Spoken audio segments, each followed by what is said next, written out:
Hey guys, welcome back to another episode of Protein Bros Podcast. I'm so excited that you came here because we have an awesome guest, maybe one of my absolute favorite episodes we've done. It's with Micah Lacerte.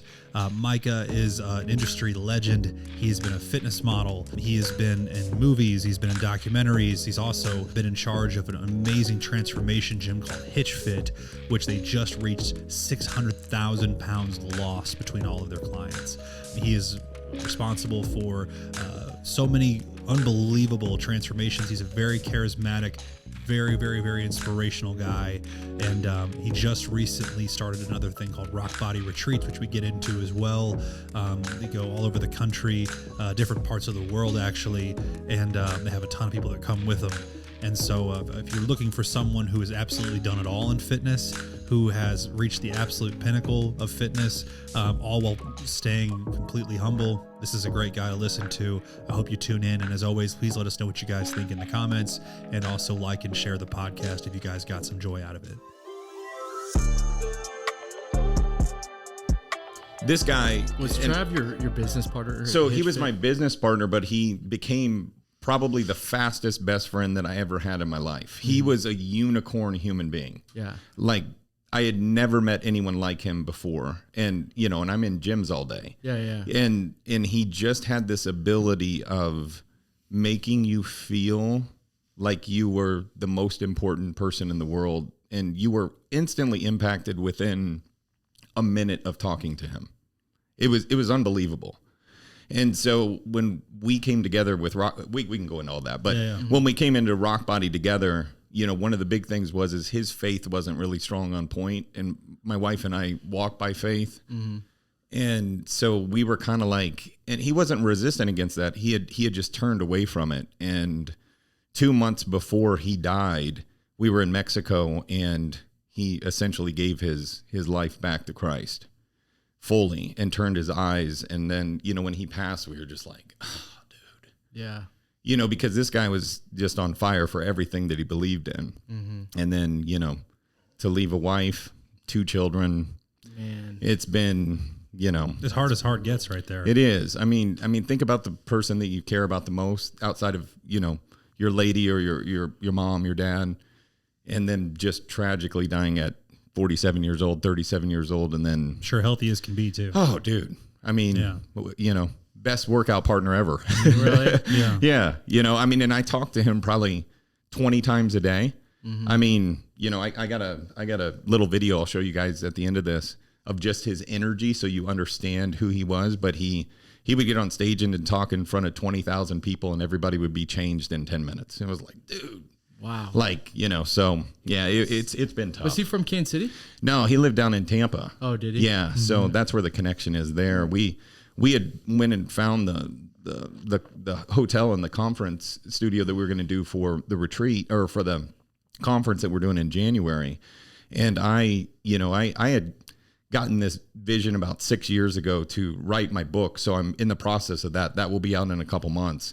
And that pretty much, most people only know the story from 18 till now. Right. They don't realize everything that I had to go through to survive to get to 18. Yeah. And then make that pivot to essentially, you know, live a fitness lifestyle, and how that saved my life.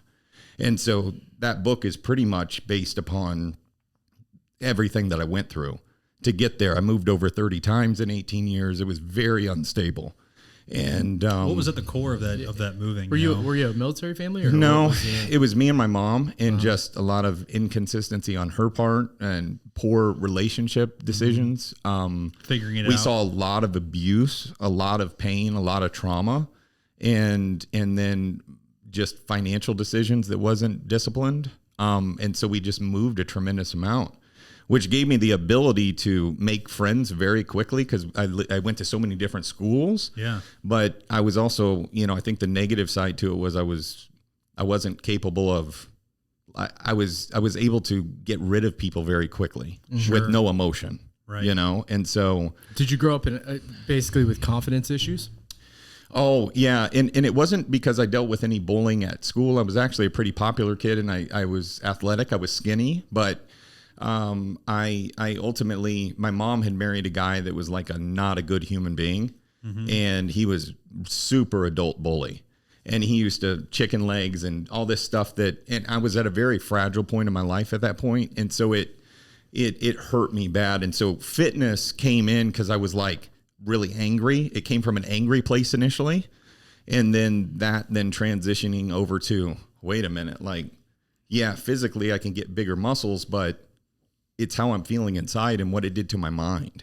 Yeah. And the shift with the confidence, with any anxiety that I was dealing with or depression or whatnot was like, oh my gosh, dude, like this is like a drug, but like a really positive one. So did you have an aha moment there, Micah, when that happened? Do you remember what that was like, or was it more of a progressive thing? No, the physical change obviously takes a lot longer. You know, you have the muscle and whatnot that you're trying to put on. You don't realize at that point, you know, you think, okay, I work out for 2 weeks and I'm going to have giant muscles. Like, am it I doesn't work shredded that. yet? Yeah, exactly. There's always the dysmorphia too, right? Even if you did put on 30 pounds of muscle, you might still see that skinny kid. Dude. And right. I mean, even this far down, you still struggle with it a little bit because you think about your former self. Yeah. And so much of what I've had to do through healing is go back to my younger self and make a better relationship with him.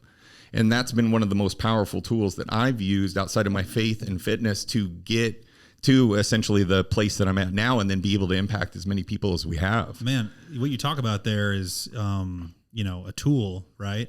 Was that something that you were able to do? You know, you don't have to share if you don't want, but like, was this something that you did through therapy, or was this something that you did on your own?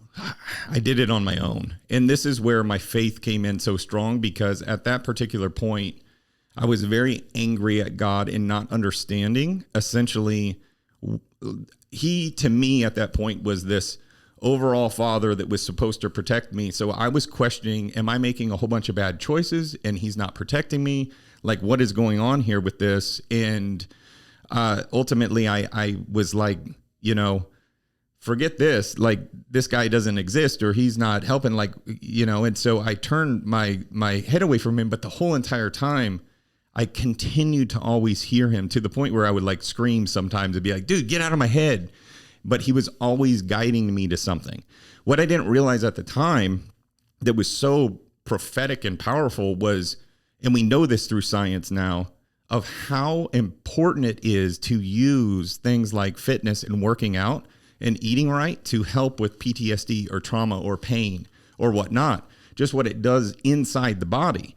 From myokines to your endorphins and whatnot, just from the contraction of a muscle and what that does to essentially help things like anxiety and depression and building confidence and whatnot. And so I'm using this really positive tool to help myself cope instead of turning to drugs or alcohol or even therapy. I didn't go to therapy because I didn't want to talk about what I had gone through and the pain that was with that. Mm-hmm. And that's another problem that's going on in America is men don't talk. Yeah. We don't talk about pain. That's true. The thing that you're talking about there that I feel like is low hanging fruit for people who have, depression issues or anxiety issues is first and foremost is working out hard, finding a tribe to work out with, finding a group of people that you can surround yourself with that are supportive, and then finding ways to do things for other people. I feel like those are low-hanging fruits when it comes to dealing with anxiety or depression.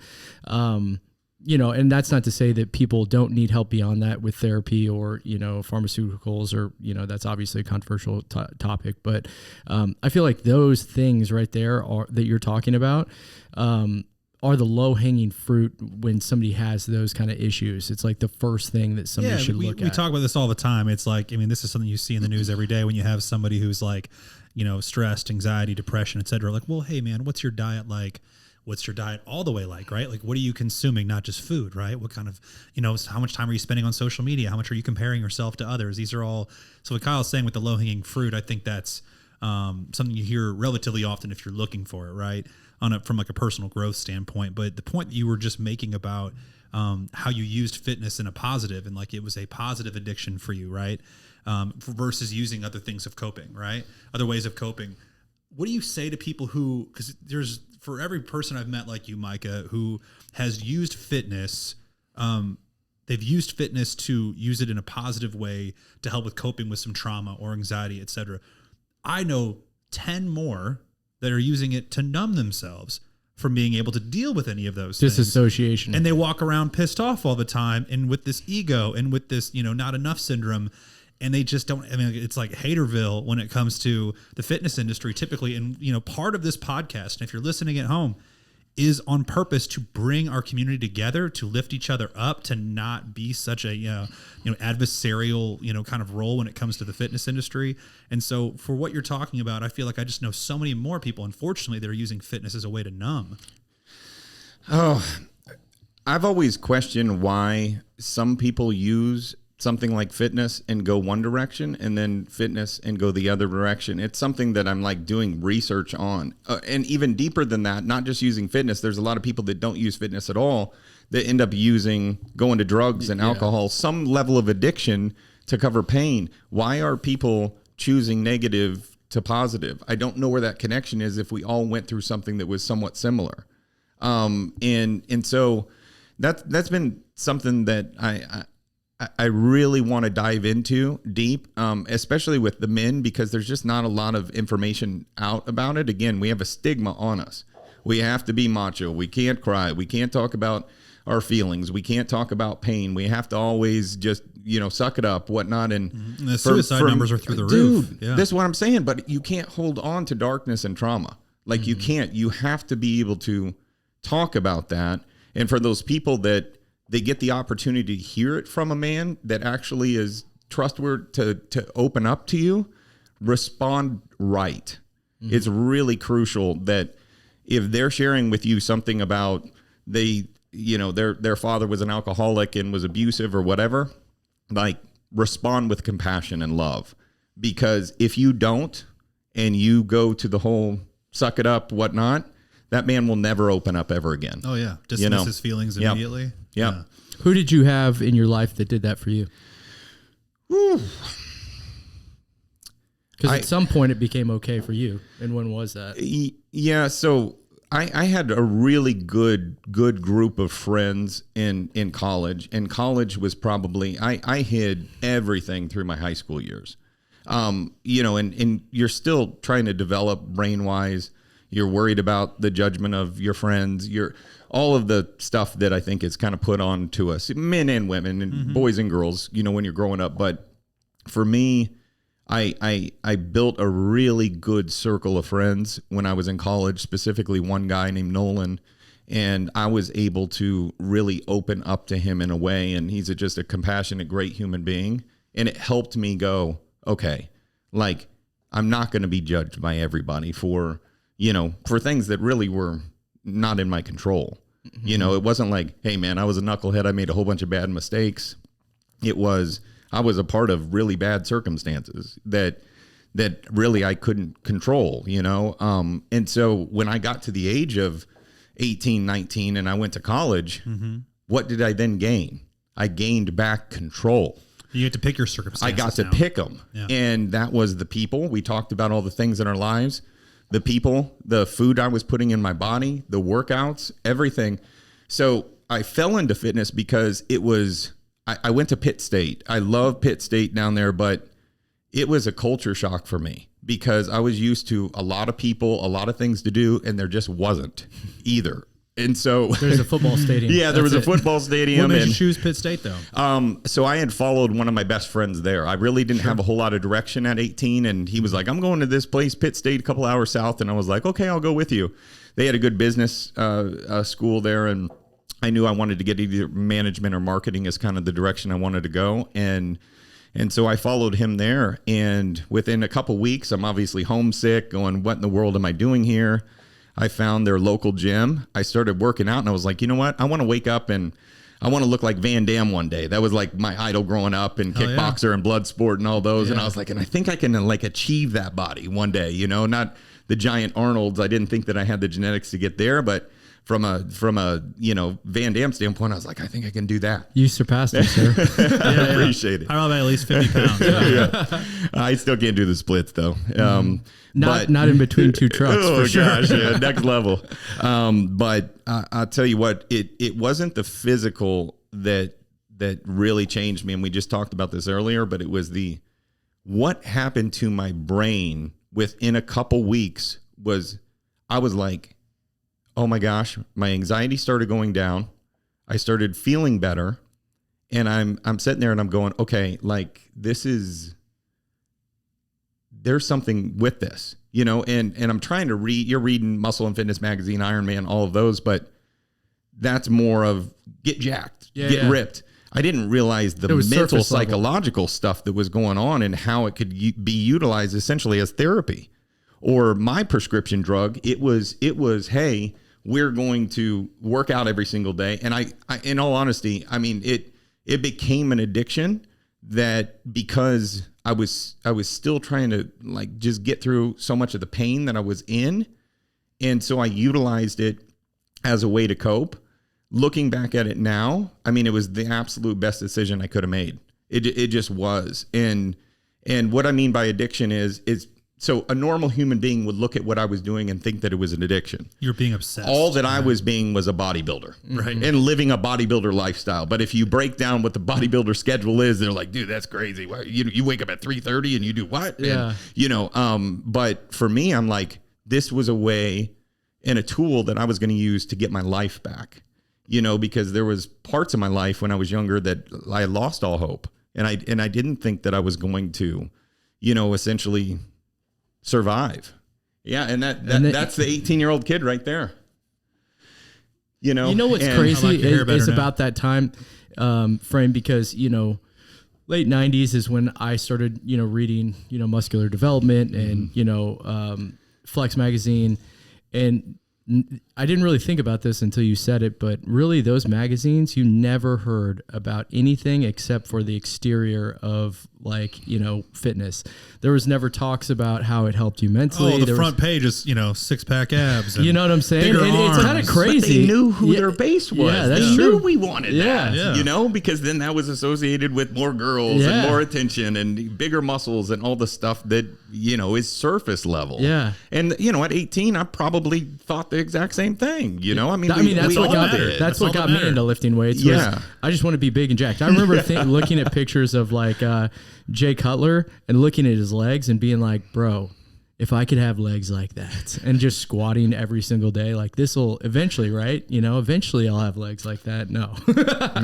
I didn't understand the genetic component that went into that at that moment in my life. But yeah, it's just crazy to think, you know, how I feel like that's changed a little bit in the fitness industry. I think there's more people like you that are out there talking about, the mental, you know, what it does to you mentally, you know, and how exercise is truly the wonder drug. Like if you're taking any kind of pharmaceutical intervention and you're not exercising, it's like you're doing that backwards, because exercise has been proven to be far more beneficial than any kind of pharmaceutical that you could take. Yeah. There's some research that just came out. I don't know if you guys saw that one. I think it came out of Australia. It was in the journal Sports British, somewhere in the UK there, that it had come out, but it originally started in the UK or in Australia, and 127,000 people they put into this research study. They showed that exercise and fitness was 1.5 times more effective for anxiety and depression than any medication or counseling. I believe it. I don't disagree. And I'm like, dude, like, and I'm not against going to counseling. I think that can be also, especially if you need to talk about that stuff for true healing. You know, you got to get to the root of where the issue is and get through that. But when it comes to just living day to day and building a full life, like fitness and eating right has to be a part of that. I feel like it's got to be, you know, in our modern society, there's not many things like we were, you know, we evolved to conquer things, you know, to basically go out and put our mind to something that is hard as hell, whether that's hunting something or, you know, and we just in modern day, we don't do that as much. And I think working out and fitness has kind of taken that place, you know, as something that's difficult that we can go do on a regular basis, that we're not going to see direct results from right away. And you have to keep putting in that work over and over and over again. And over time, you know, you get that feeling of like actually, you know, building something. And there's very few other things in life that give you that kind of satisfaction as fitness does. Well, and I would even take it even further to just the day to day of every time you work out, you get a high. Yeah, that's true. That is an extreme positive high. Mm-hmm. I mean, after I get done working out, I usually get on video after that point because I feel so good. And I'm like, dude, I want everyone to feel this way. Yeah. You know, and that was my original inspiration and why I wanted to get into the fitness world and help people, because it saved me and made me feel the way that I wanted to feel. And I was like, there's a lot of people out there that don't feel like this, that deserve to feel like this, that should feel like this. And why wouldn't they do this? Is it just an education thing? Is it, you know, and so what's your thoughts on that? Why do you think that? Because, you know, obesity rates are only climbing. You know, people are having more and more of a difficult time getting into fitness and staying in good shape now more than ever. What's your hypothesis on what's contributing to that, or the main factors that are contributing to that? So I think it comes down to two things. I think education is humongous. I think you have an industry that understands that there's a lot of individuals out there that are not educated, and they also know that people want it fast. You just look at marketing, just open it up, you'll see it. Everything is get results quick, don't have to make a change. You know, all the stuff that is leading to bottom line for them, but is leading to essentially failure for the individual. And so I think more truth about it needs to come out, but it also comes down, I think, to the individual, because they, at the end of the day, have to make the choices that are going to get them to their goal. And so I've sat across the table or online with nearly 15,000 people over my time of transforming people. And the common characteristic that I hear is, I want to get those results, but when I hear the word but, then they're not ready. Mm-hmm. I want to get results and willing to do whatever it takes to get there. And what I've also found is men wait till rock bottom in a lot of situations. Yeah. We have Superman syndrome, and we're like, you know, I used to be, you know, you should see my highlight reel in high school, you know, and I'm like, dude, you're 45 years old and 55 pounds overweight. Like, you're not 18 anymore and ripped, you know? So we would get, like, in the store, we'd get a lot of people that come in and they'd either be divorced. Stories. We'd get a lot of guys that are like fresh off a divorce, or we'd get guys that have just came from the doctor, and the doctor has told them, like, you got to lose weight. And that was like a real common thing, you know, when I was working the counters in the store. I'm sure you get the same thing. Oh, yeah. And they tell you how to live your life on top of it, you know. Oh, man. Yeah, and speaking They're of like, marriage, don't ever get married. I wrote a post on Facebook on marriage in general, and how ironic is it that we get in the best shape of our life for wedding day, then we get out of shape during the marriage, and then we get in shape again after the divorce. What is wrong with that picture? Yeah. Like, if you want to be your best for your partner, for your kids, then you need to get healthy. You need to eat right. You need to work out on a regular basis. It literally eliminates a lot of stress. You're feeling better. You're the best version of yourself. So, yeah, think about that, married folks. That'll be a good clip. Yeah. I want to steer the conversation a little bit back towards you're back at Pitt State. You get your first job at a supplement store. It's a 3-letter name. Yeah. And you know, that's when you fall in love with supplements, huh? Was that where it went? Yeah. So I had started working out, and I think this is 1997, to bring it way back. And I opened up the pages of a Muscle and Fitness, and the other one I had was Ironman.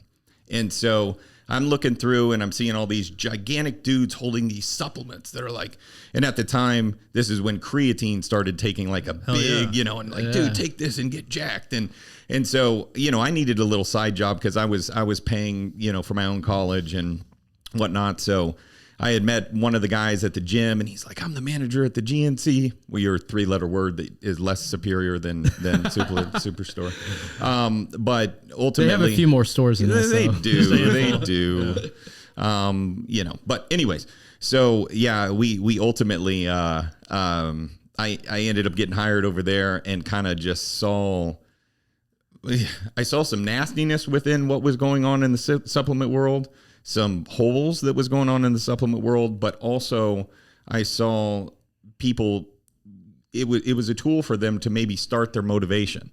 It was, you know, I always tell people, like, you got to eat right and you got to train. It can't just be about a supplement and you take a pill and all of a sudden you're going to get ripped and look awesome. Mm-hmm. Like, it can be an enhancer to what you're doing. It can help you recover quicker. It can help you give more energy through those tough days. There's a lot of positives to supplementation, but you know, what I learned through that whole process was like, that was a part of the equation, but not the whole equation. We like to say the icing on the cake. Yeah, they were cutting corners versus thinking of it as, but this actually, is going to make the work easier to follow through. 1997, it Dude, was they full had some on, crazy like, people thought, stuff like, back in the day. Yeah, that's true. To be fair, in 1997, you could get some oral steroids, dude, completely over the counter. You had Ripped Fuel, which was ephedrine, and you had the product, the one that like we ran through walls with, and you know that's like, you know, I was never into drugs. Can I guess? Guess. Ancient Orange? Ultimate Orange. Ultimate Orange. Yes, yeah. dude. Ultimate And it Orange. tastes like Tang. And you literally would run through a wall. I'm like, what do they put in this? And Yeah. me and my buddy would like take a scoop and work out for 6.5 hours and then fall over. The first ever pre-workout. First ever pre-workout, Dude, man. it was so good. I was on an Amazon documentary called Sups the movie. Oh, dude. We own it. Yeah. We actually rented out a theater Yeah. and had our whole entire... Yeah, so I didn't know you were in it. I'm on that one, and then Access Muscle. So Alex is a really good friend of ours, the director of that. Ardenti? Yes, Yeah. and so I'll get to Alex in a little bit, because a Photographer. shot that he took helped pivot my life. Okay. At one point that I lost everything. So, anyways. But in Sup's the movie, what a cool, because you guys are in Sup world. Yeah. It's Yeah, like, we loved it. dude. But it brought me back to, oh my gosh, the Weight Gainer 4000 and the Ultimate Orange and the EAS and all those old school 90s, early 2000 products. That was the Wild West, man. It was, but what I was saying is back then you had, because the internet has made information spread so fast, back then the only information that you had was literally like, I'm going to read this magazine. Or if a buddy told you like, hey, have you read, Arnold's Encyclopedia of Bodybuilding? Or the like, AAS book you had? Yeah. It's like, that's it. That's where you're learning stuff The from. 6-page ad reports. And I think at one point the supplement industry was taking advantage of that a little bit. 1000%. I mean, or the dude that was like the most jacked guy in the Correct. gym, and I Yeah. was like, whatever that guy knows, I He was need to the know. priest. You gotta go- you gotta go talk he's to that gotta be guy. a friend, you know. Yeah. And then he goes, dude, I've been training for 20 years, and then I'm like, oh, okay. I just eat a shitload of protein. That's and right. work out every day. Steak That's right. and whole milk. You're like, okay, all right, So man. that was a really fun time. So I'm working at that supplement store, and then at the same time really transforming my body. And I actually started kind of personal training before I even got certified, because I just had friends that were like, dude, I want to get in shape too. What are you doing? And so I really fell in love with the coaching, teaching aspect of it, and seeing people get result from it. And so that's kind of how the passion of helping others ended up coming into play. So when you were transforming yourself, where was the first initial thought? Was it to, how do I monetize this, right? Were you thinking in terms of like, hey, I'd like to go like the fitness modeling route first? Or was it the training side that came in first? You know what I mean? Because obviously transformations has been an unbelievable gift that you've been given for helping others with. But was that your initial thought as you were going through your own personal transformation? Yeah, so fitness model came in later. What happened was I started in 97, graduated in 01. I went and got a real job. So I worked at like an assistant manager at one of the busiest Sam's Clubs in the nation at that time. And I absolutely hated it. Yeah. And it was good. A lot of tools of learning, how to manage the guy that pushed the carts at 11 p.m., getting them back into the, 75-year-old sample ladies, to being able to learn management skills. But as far as just a systems and operation, I was like, I can't wake up and do this every day. Not a lot of joy. Yeah. And so I literally quit after about 9 months, and I said, I want to go be a personal trainer. My family is going, what are you doing? How old were you? Yeah. I'm let's see, 21 at that time. You were telling all your friends at the time that you were getting a great deal on bulk meat, weren't you? Yeah, exactly. They were trying to get that Sam's Club hookup. Have you been to Sam's Club? They have the most, amounts of meat and rotisserie cheap. chickens for a Oh, yeah. dollar. So we had, what's funny about Sam's Club is I had to work in every department for an extended period of time to learn everything from the Can't manage them cakes unless to, you know, and I right? love the meat department, because it was like, he'd be like, dude, just have some more chicken, and be like, sweet, and so it was like a bodybuilder's world when it came to that. But I had to get out of that. I knew that I needed to figure out how to wake up every single day and do what I love. And that was one of the most important decisions that I ever made in my life. Yeah. I put the money secondary and really focused on how to get the best at what it is I was doing with this transformation thing. And so I went and worked at like a YMCA. I couldn't start my business at that particular point. It wasn't in place. But I was starting to run essentially transformation model and a retention model, which was anti-corporate gym. And so, I mean, I ended up getting fired from 2 gyms.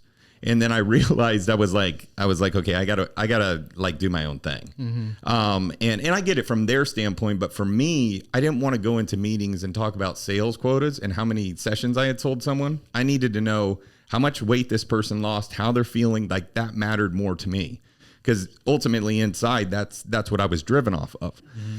And so as you know, though, like you mentioned this earlier before we started the podcast, you already knew in your heart, though, that if you got the result, that the money's going to be there. Correct. And so if you focus on the money, then, you know, people aren't stupid. They can see that you're focused on money. Yeah. You know what I mean? You're focused on their results. You have retention. That's right. That's right. And, you know, for me, what was interesting, though, is I never wanted to work with somebody for a long period of time. I wanted to work with as many people as possible, because for me, it was always impact.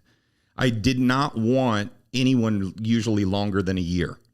And give them the skills. Correct. Teach them to fish. That's right. I wanted to get them to an amazing place and teach them how to keep that forever. And Adam Gross, who we had talked about, he was one of my very first clients when we had started Hitch, or right before Hitch. Very good dude. Yes. Previous Protein Bros. Yeah.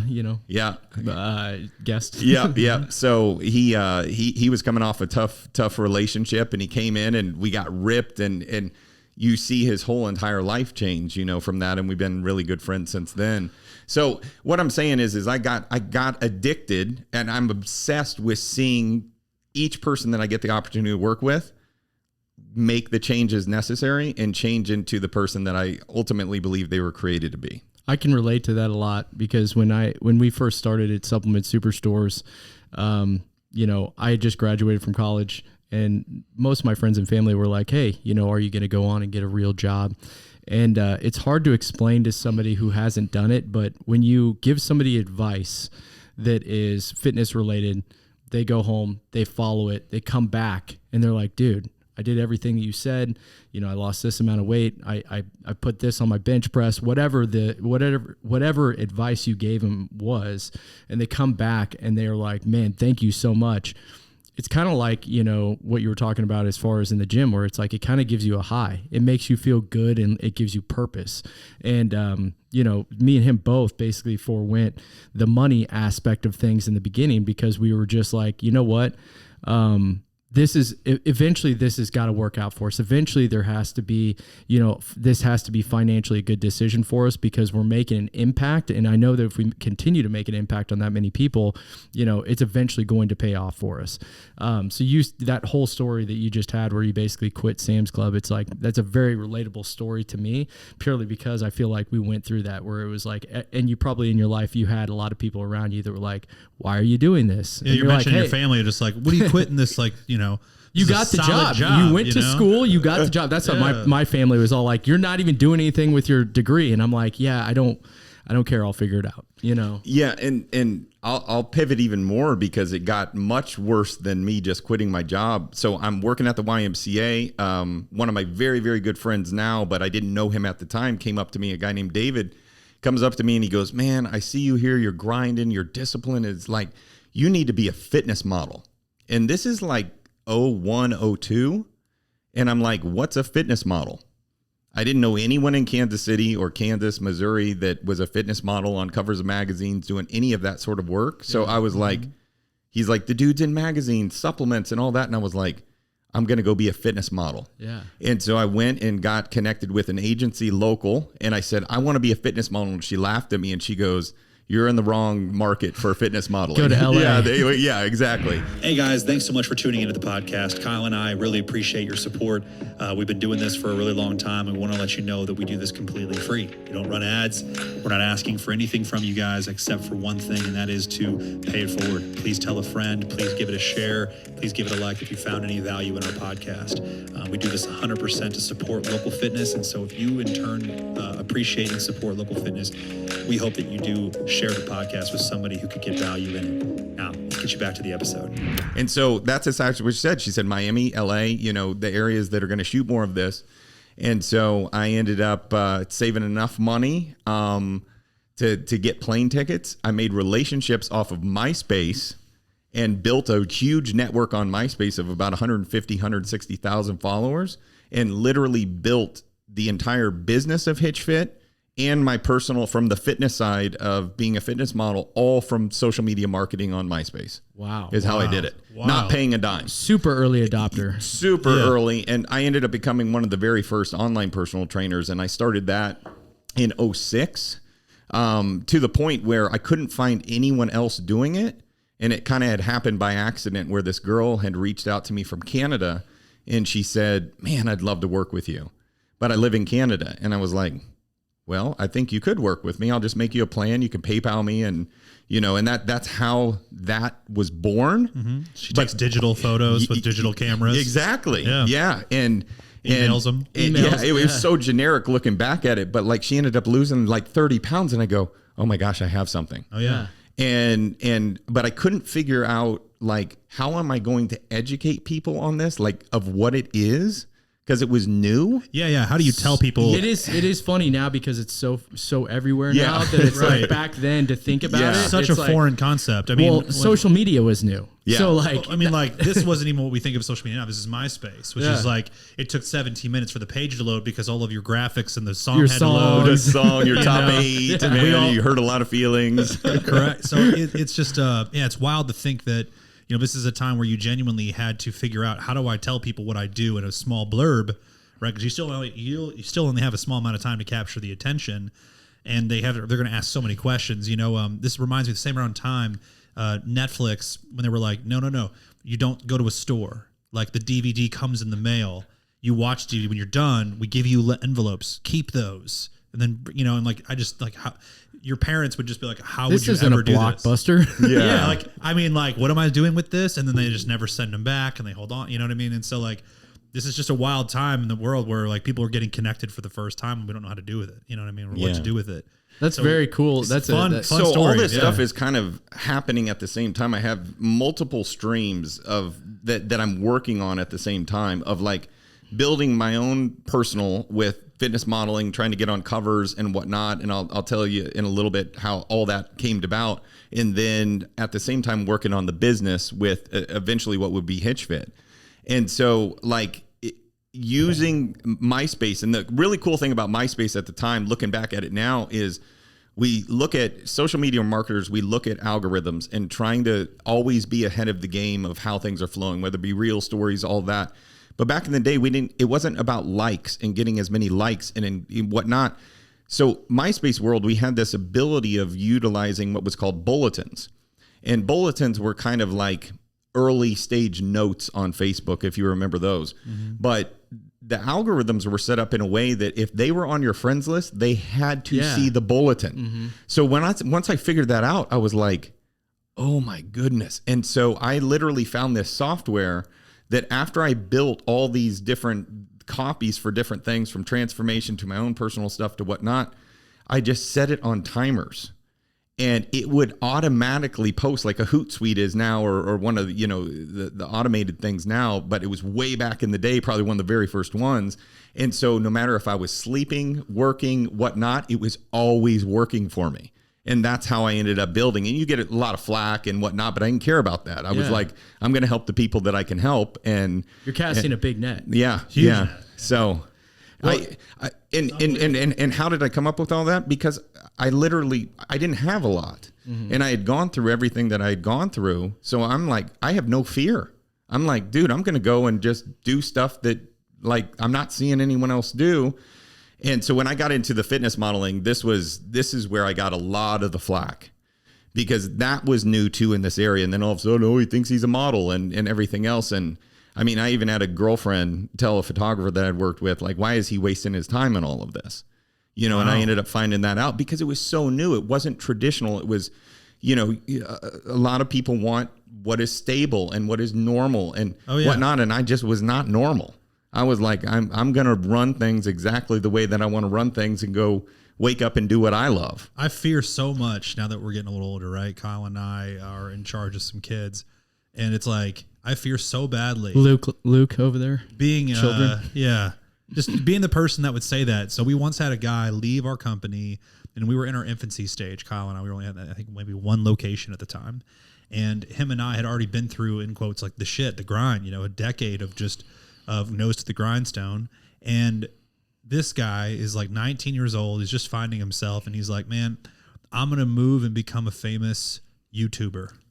I want to be Colin Von Moger. And this kid looked nothing like Colin Von Moger, right? And we're like, what are you doing, dude? You should be doing this, And in my head, I'm like, we're being those people. We're telling a young guy to not follow his dreams. What are we doing? And so I was like, dude, hey, you know what? Go do that. And that guy now has like 2 million TikTok followers. Dude, good on him, man. I think he might be as depressed as hell.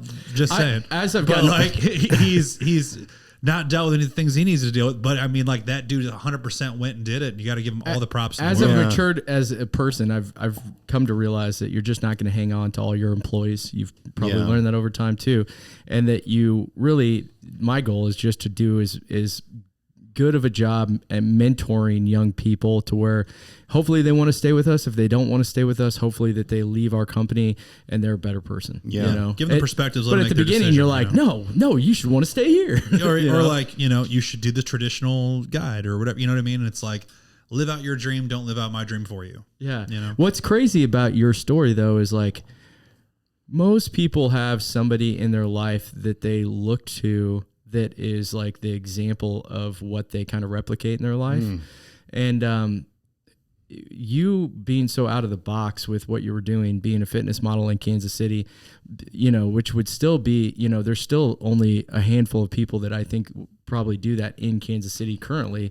Who was that kind of inspired you to do that? Or what inspired your mindset to do that? Because it seems like you were kind of in a constrained mindset when you were younger, and then it just broke free. And it seems like there's got to be a catalyst that happened. You mentioned that someone came up to you at the gym and said that to you. Yeah, so David had said that. That was my pivot, I call, or catalyst, whatnot. That was my pivot, but I had that in me already. Yeah. Like that discipline and that drive, because you got to remember, when I was in college, those 5 years, I had transformed. Not only physically, I'd built muscle, I looked better, but I'm talking internally of what was going on. Yeah. So I'll ask you guys a question. Who talks to you most in your life? My fiance. My wife. No, yourself. Oh yeah, that's true. Yeah, so think about it. My first 18 years, or a big portion of those, my self-talk was terrible. I'm thinking negative. I'm thinking depression. I'm thinking anxiety, whatnot. And in that 5 years after I found fitness, got my faith a little bit tighter, whatnot, I'm now speaking things inside of myself that are like, I'm going to go do huge things. And I remember, in the gym, every rep, thinking to myself, every rep, every sweat that comes down, every tear, anything that I'm going through, this pain I'm going through is seeping out of my body. And in replacement, I'm going to go achieve and make impact in other people's lives. And so that's where it came from. And so I instilled a insane discipline at around the age of 18. I mean, to the point I didn't drink alcohol till I was 21, not one sip. And we would go out to the clubs, me and Nolan and some of the buddies, but I had to be home by 12 because I needed X amount of hours to sleep to then wake up in the morning and train. Mm-hmm. Like that's how I operated, because I found this new life that literally saved my life. And I was like, I'm not getting off course. I don't care what anybody says. It doesn't matter to me. Like, you stick out like such a sore thumb at that age when you're like that. It doesn't. Yeah. It's crazy. I mean, when you're but like, he also knew I was always designated driver. Like, he's like, my God, dude, he'll pick me up. He'll drop me off. Pros and cons, for sure. I see that more often now in younger people, though, than when we were that age. Like when we were that age, everybody, was partying. There was very few people that were like that. But now the younger generation, I mean, I would say the majority of our employees now are kind of like that. Part of the joy of social media, I think, is that people have been able to see, kind of like characters in a game. If you want to gamify this, it's like they've seen how these things play out, through social media. And so like Luke here, who's younger, can you attest to that at all? So you see how you see how this book ends.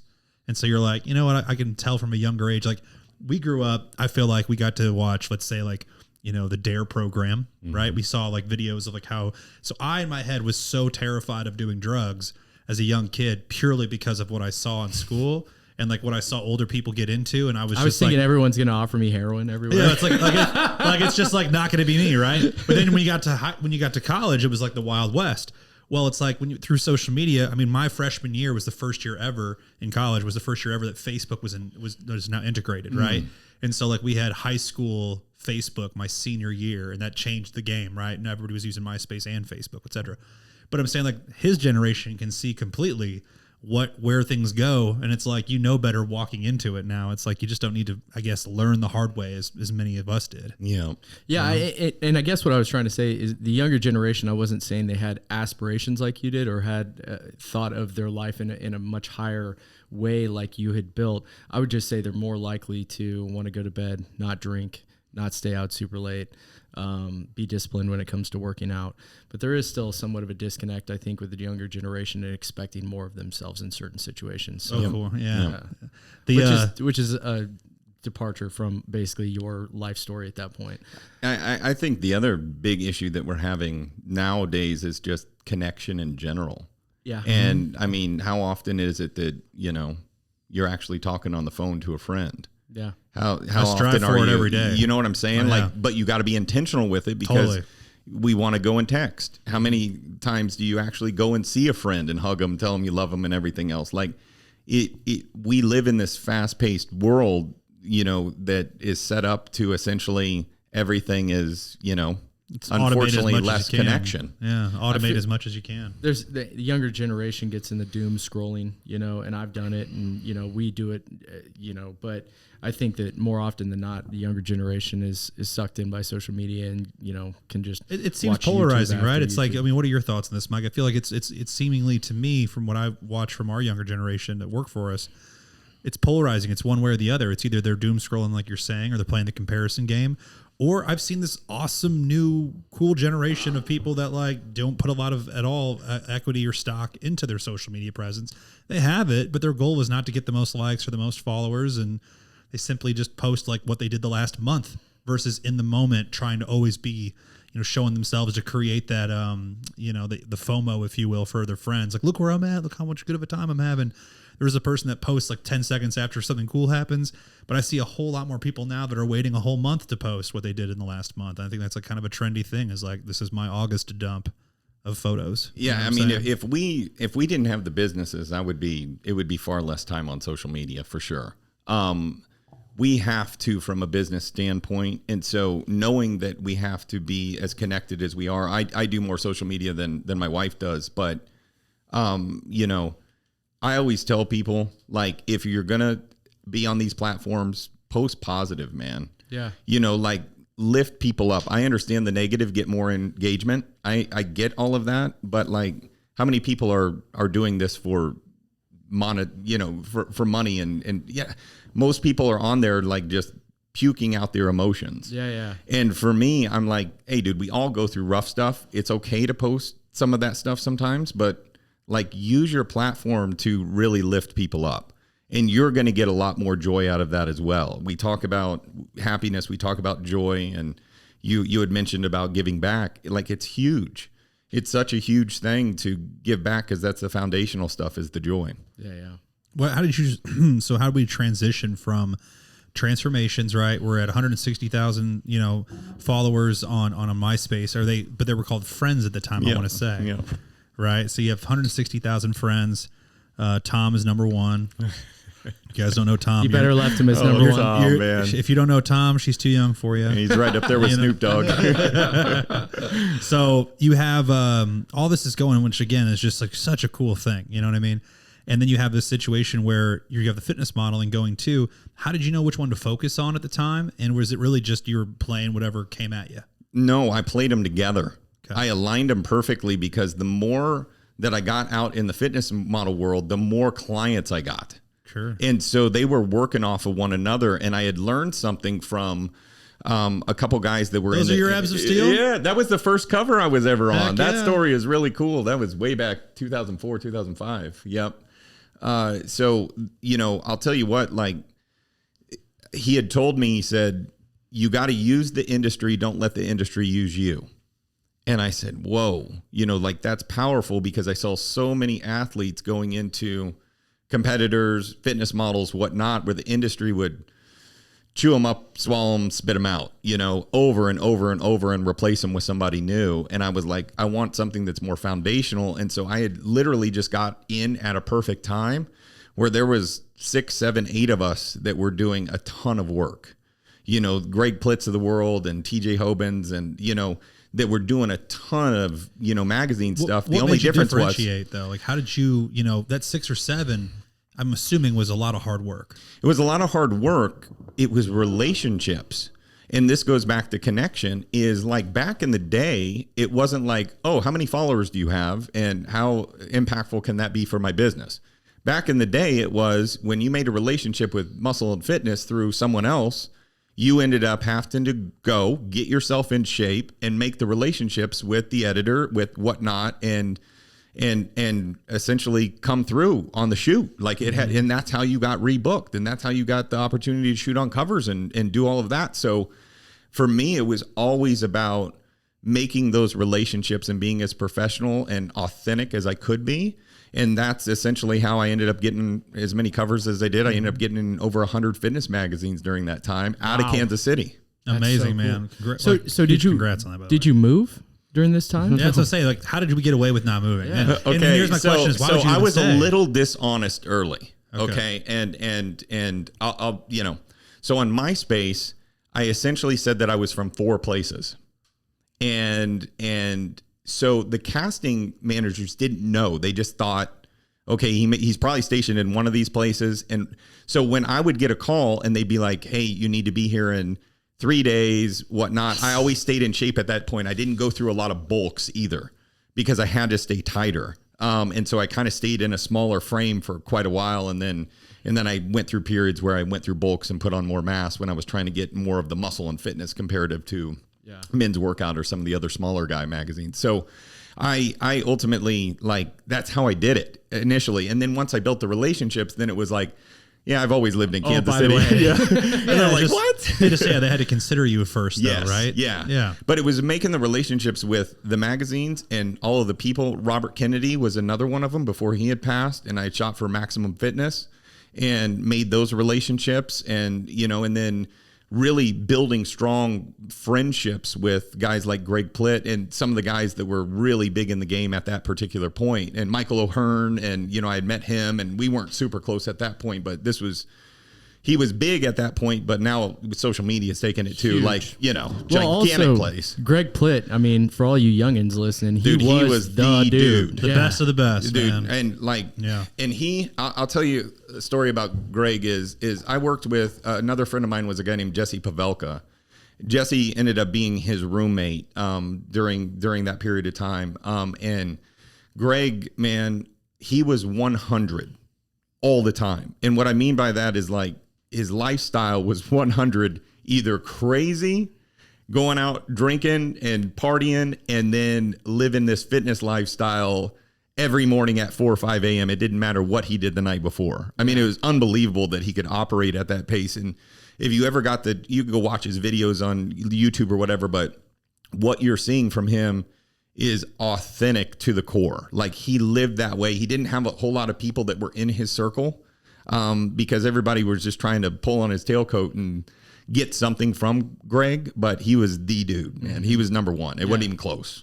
Yeah, if you guys don't know him, look him up. Unbelievable story. He was tragic probably passing. the first major like YouTube star that was in the fitness industry. I'm trying to think of anybody else that was besides him. I mean, you can make a case maybe for like Jamie Eason. Yeah, Jamie's a good friend of ours. Mm-hmm. Yep, Jamie's awesome. But she just didn't have as much content as Greg Plitt put out. He just put out so much content. I remember you were in a spot too where it's like, man, there's Jesse Pavelka's in this one. Oh, great. Yeah. Dude, we could talk all day on this. So, because we're just in this generation, I think just one under you in the sense of, like, we'd be looking up to you all the time. You know what I mean? And so this is like 06, 08, we're graduating high school. And, this is a time frame where bodybuilding.com is humongous, right? And body space. And so I was going to ask, with your the proliferation of your growth in MySpace, did you join in on the body space? Did you have a body space profile? Yeah, so I did, and it was growing, but I was utilizing MySpace so much, like it was what was facilitating everything. Where I didn't utilize bodybuilding.com, body space at the time as effectively, looking back, as I probably should have. I had got into YouTube really quick early too, and I took just a hiatus. It was another mistake that I made, because I should have continued doing that, but we were transitioning into the business. It was just really busy. Juice wasn't worth the squeeze at the time. At the time, but looking at it now, having that longer of a foundation would have been really strong. Mm-hmm. But yeah, it was man, what a cool period of time. I mean, that was, and for the most part, I'm single during that time, so I didn't have really anything holding me back. I literally could just wake up and live and do everything that I wanted to. And then, and calves was always my thing too. Cause King of calves. I grew up with very, very skinny calves. And so, yeah, I always say 4 million reps later, you can get them too. Take your weakness and make it a strength. Yep. Still 20,000 views 15 years later. I got a question for you. This is maybe a little personal, but I think it would be interesting for listeners to hear. So, as a fitness model in the early 2000s, how much were you making? Not a lot.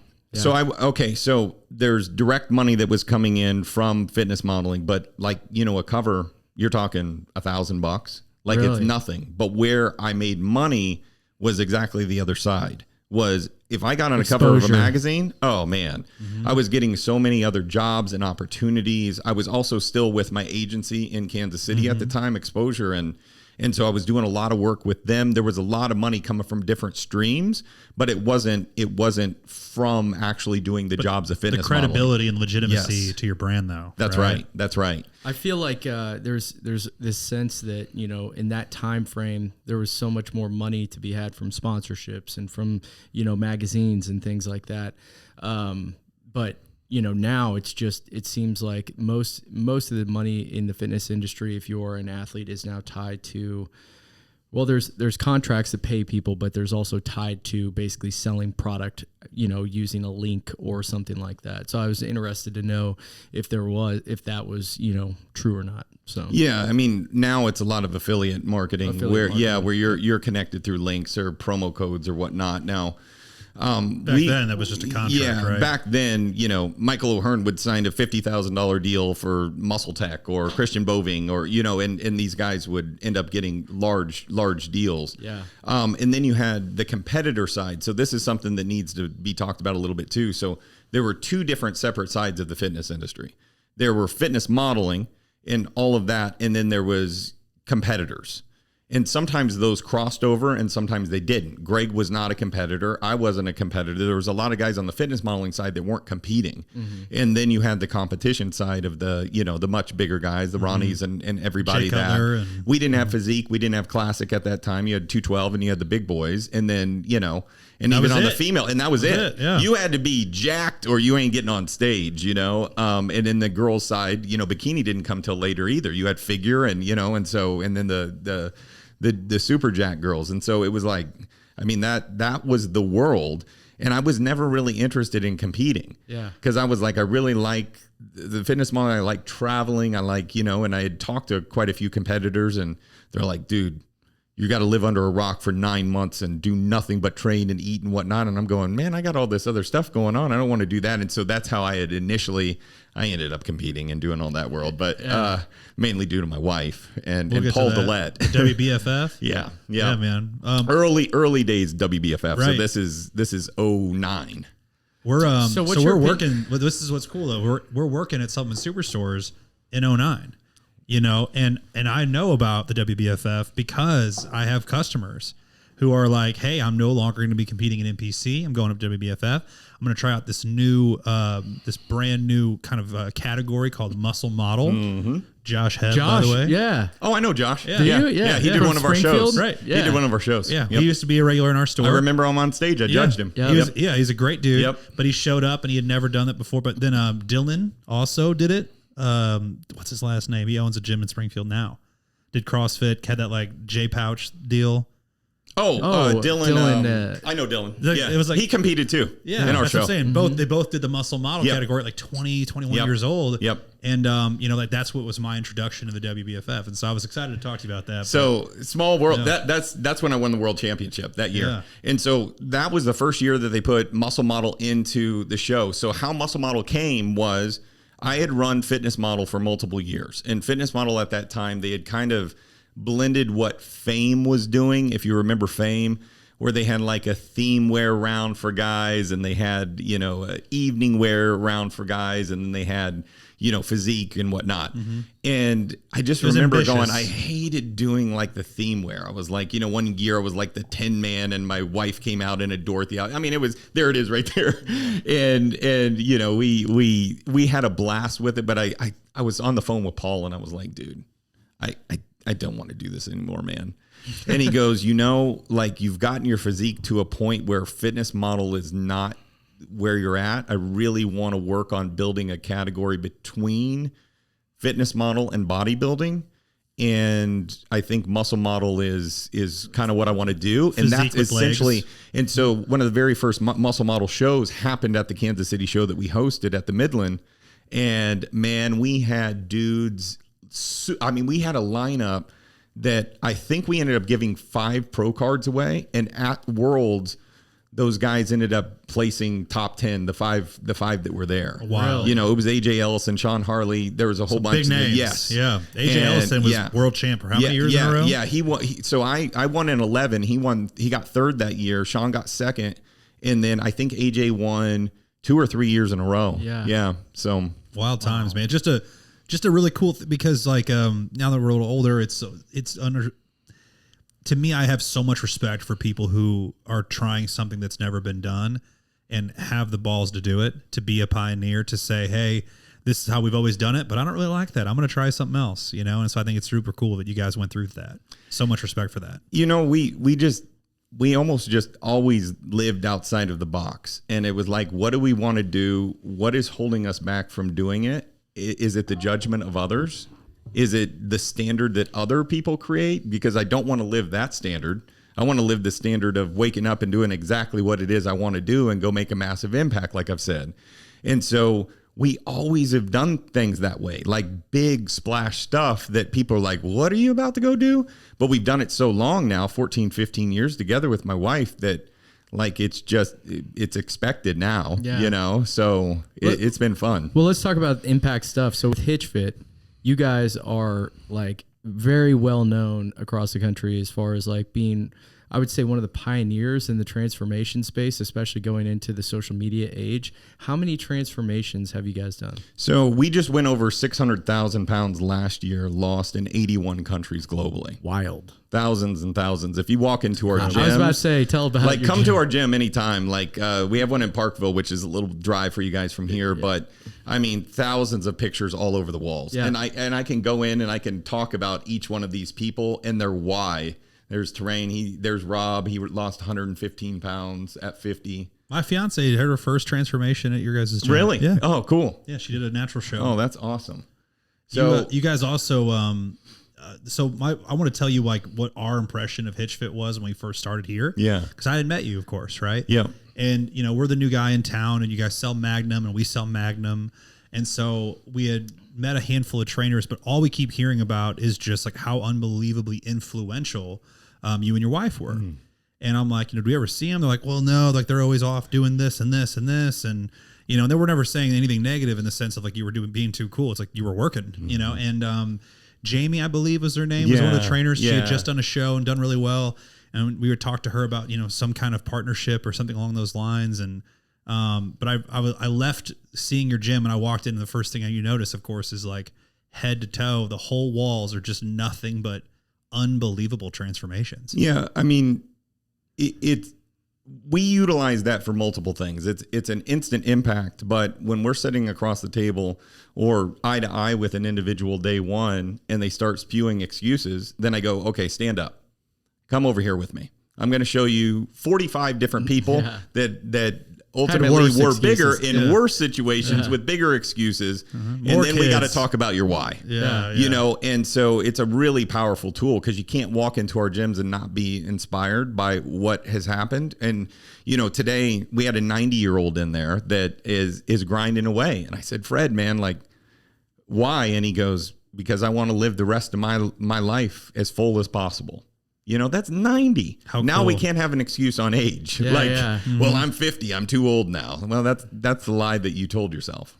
Yeah. The transformation thing too. It's like, you know, it's 50% transfer of knowledge. So giving them the plan that they need to follow. But I think the part that people have to understand is the other 50% of that is, you know, being a charismatic person that actually cares, and is motivating to people, because people's whys, they need to be reminded of it a lot. And also something that we tell our guys here is that, you know, a lot of times you're the most positive person that they have in their life. They're going to go back to a family that's eating like crap, that's trying to get them to drink, that's trying to get them to, you know, basically fall off their plan, bring them basically crabs in a bucket, right? And you have to be so overwhelmingly positive and motivational to these people that they're able to say no in those situations. And I think that, you know, when I see all those transformations, and I know, you know, you guys are at 600,000 pounds lost, I respect how much, you know, how knowledgeable you are to get somebody to that point. But I really respect the ability to consistently be able to motivate people and be charismatic enough to make them want to follow through on that. That's a huge, huge accomplishment, man. You absolutely create self-belief for people. So I mean, it's what I always tell everyone. I said, there's better trainers in the world than me, but there's very few people that can brainwash people in believing in themselves better than me. Yeah. And that is where the success came from, because if you know transformation world, it's not trainer world. Yeah. Trainer world is knowing that I'm trying to retain this client for an extended period of time. Not that their heart is not in it, but it's a different deal when money is at the top, or retaining that person because you're scared that you're not going to be able to pay your bills, whatnot. When transformation is in place, we're diving in so deep to these people. They're telling us things that they may have never told anyone. And because we're going in and we're essentially trying to help them heal from the inside out. And it always starts with the mind and putting belief back into themselves. I always do this tactic with new clients that I know's confidence isn't right. I put them in front of a mirror and start working out. And I want to see if they'll look at themselves or not, because it tells me everything about where their confidence level is. And within weeks, you start seeing them shift their eyes up a little bit and starting to wear tank tops and starting. And I always like, especially with my guys, I'm like, and I talk to their wives too. And I'll be like, dude, your husband is about to turn into a monster, like a 17-year-old monster where every mirror he just like flexes instantly. He wears no clothes. Like it's about to happen. It's a part of it. We still have that, you know, that 17-year-old boy in us, but, you know, it's so powerful, man. So I selfishly just get so much out of going through that process. Unfortunately, I can't spend 40 hours in the gym anymore. We have a lot of commitments, but I still, you know, am in the gym about 10 hours a week, 12 hours a week with clients, because purely just from a joy standpoint, I just love seeing people go through the process. That energy exchange is unmatched, man. It's amazing. We first got out at the counter, right? Working the counter. In your head, when you're a kid, you're working the counter and you're like, man, I can't wait to get out of the store. I can't wait to, you know, start running the business and not working in the business. And then like the second, you know, we're out of the business, we're like, man, that was cool. Why was I so excited to leave? People? Yeah, really you got to do all the other stuff that people don't think about. Yeah, you miss all the I mean, the connecting every day with those conversations and you know, being that rally cry for some people.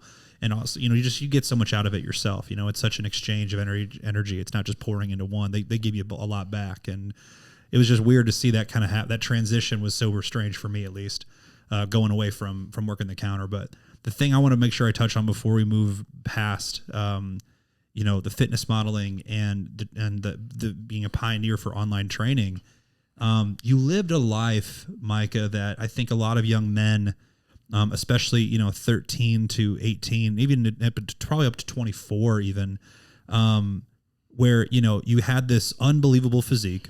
You said you're mostly single during this time. You're mostly single. You're getting paid great money, at least through your businesses and so forth, and you have some status, right? Everywhere you go, people know you. You're the most fit guy in every room. How did you walk that straight and narrow path with your faith? And what would you have done if you didn't have that? So my faith at the time was what I called a little bit watered down.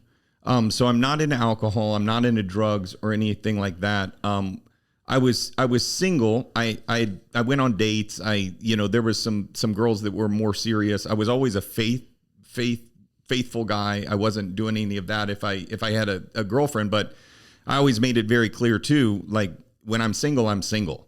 Like if I want to go on multiple dates with other people, like I'm going to do that. But if I'm saying committed to you, then I will be fully committed to you. And so that's kind of how that was. The straight and narrow was like I had lived this lifestyle that was based upon getting myself to the best place that I could.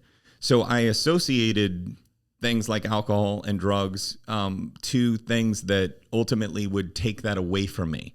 And so that earlier pain that I probably hadn't healed from fully yet, there's a fear of it, of going back to that former self. And so for me, I was like, I'm never going to stop living this lifestyle. And this is where I think the pivot of that I had mentioned to you, you guys saw that cover earlier. We were talking about Alex Ardenti. I had gotten in a car accident at the highest peak of my career, and I couldn't work out for almost a year. Oh my gosh. And I went and I worked there was a club in town called Blonde that had just opened up on the plaza. It was very ultra lounge, bottle service, first of its kind, really.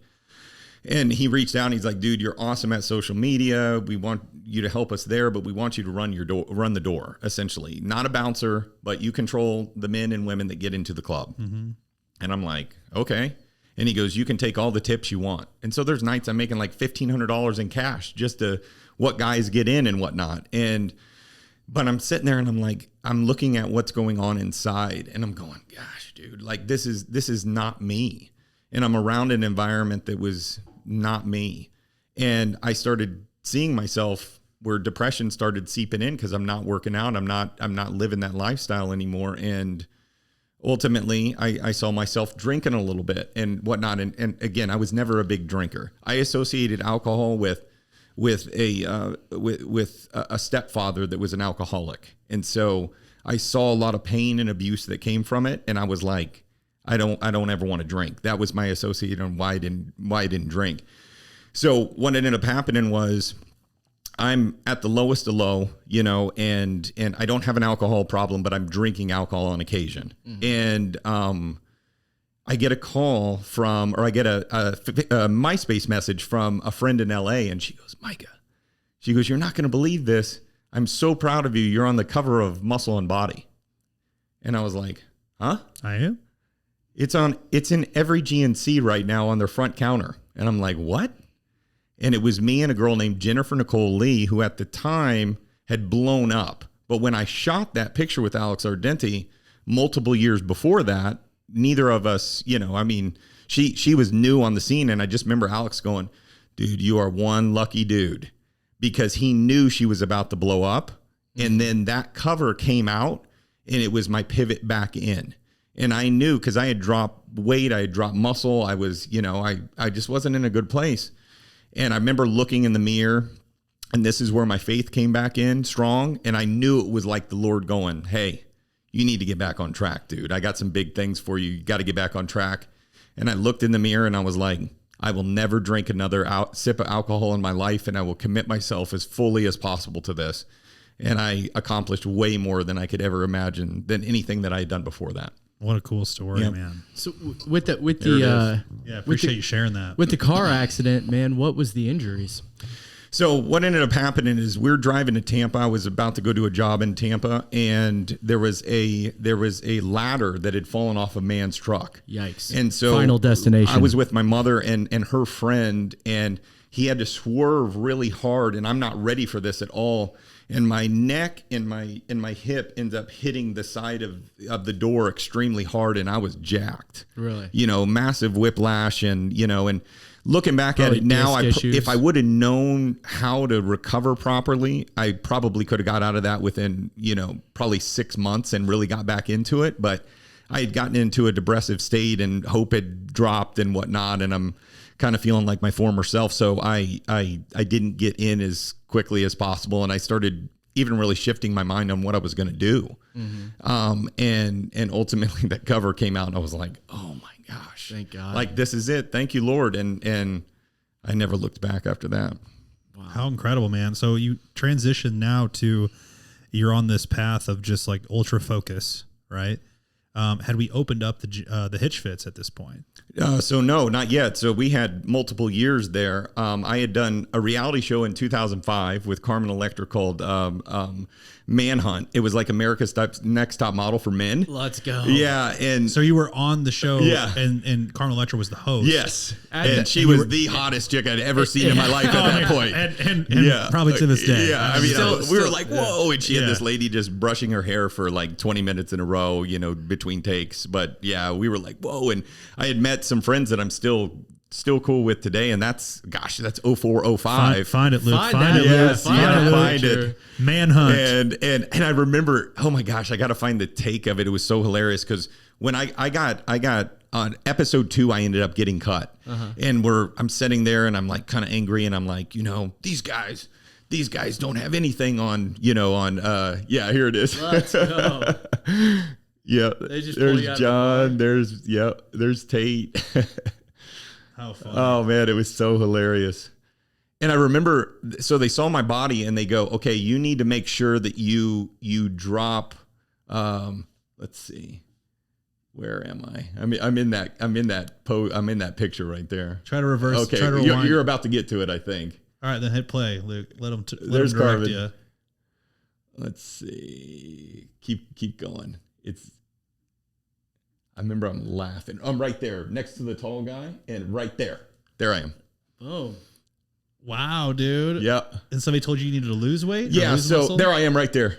Yeah, with his tat. Yep. Okay. So yep, she's ugly. So anyways, ugly. I just remember they were like, hey, you need to drop some size because this is a fashion model show, not a fitness model show. And I was like, well, dude, I'm a fitness model, and I'm gonna be a fitness model.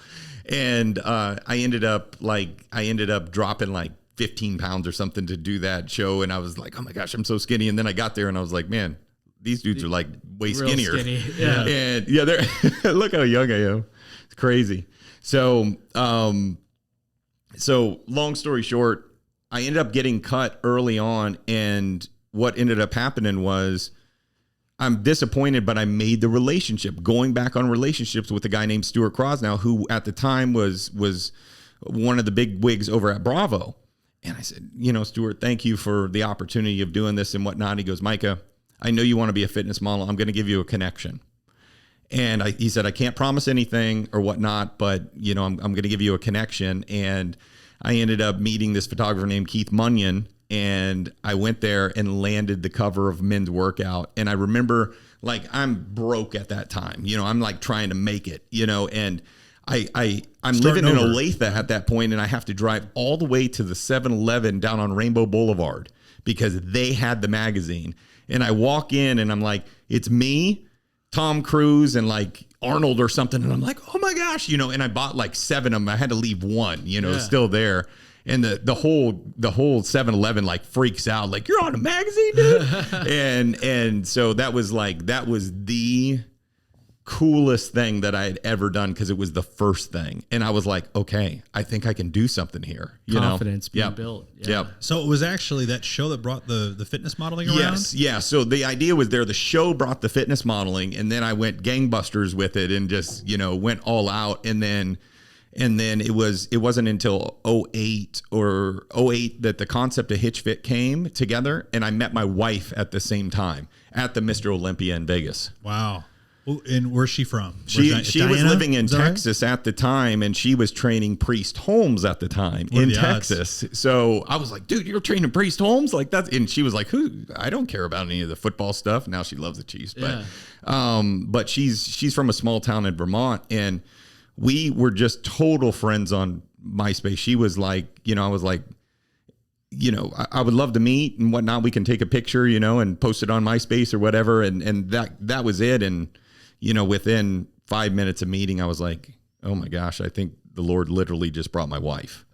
And she moved two months later to Kansas City. We've been inseparable since. That's incredible, man. You guys, you've done so many good things too with Hitch Fit, and you're transitioning now into these, and correct me if I'm wrong here, but these retreats.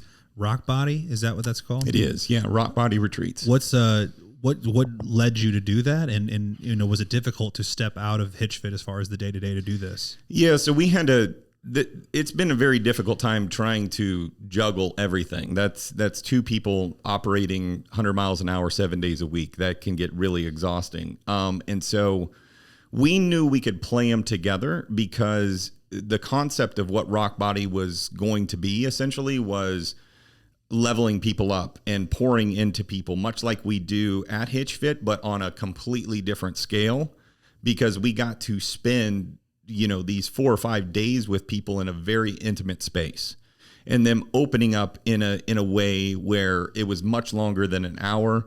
We're in some of the most beautiful places and resorts in the world, and really able to kind of like mentor is a great word, and mentor and lead them. And that's a lot of people, sir. We had 90. Yeah, we had 90 at the last one in Mexico.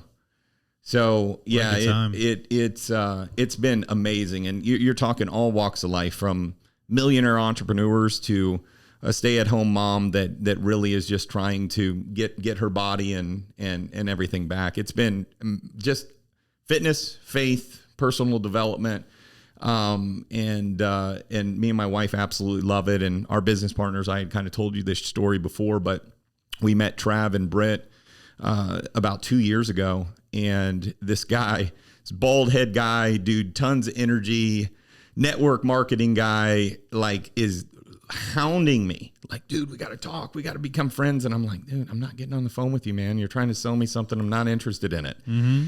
And I finally, like, after 6 months, 8 months of him continuously hounding me, I finally made the connection. And goodness gracious, thank you, Jesus, for actually making that connection, because he ended up becoming, like I had mentioned, my fastest, probably best friend that I had ever had. This is Travis. Yes. And in my inner circle really quickly. And he made such an impact on our lives, and we were able to make an impact on his lives.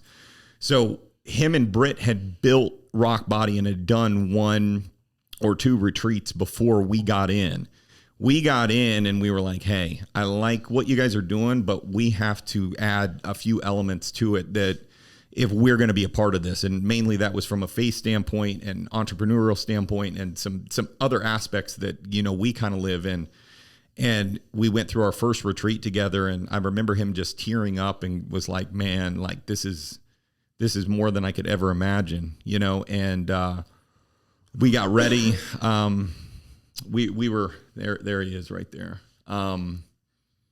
Oh man, it's hard to even talk about him. I just posted about him yesterday, but he was a unicorn in real life. He literally was one in 50 million, just not, there's not many people like him. And he was so driven to impact people. He knew he had an innate ability to make massive impact within minutes of meeting someone. And it was so unusual what he was capable of doing. But long story short, this last January, he died tragically on a snowmobile on his birthday weekend. And there's his wife, Brittany. And we were torn. Yeah, we were torn. They have 2 children, really beautiful kids. And man, dude, he was a great dude.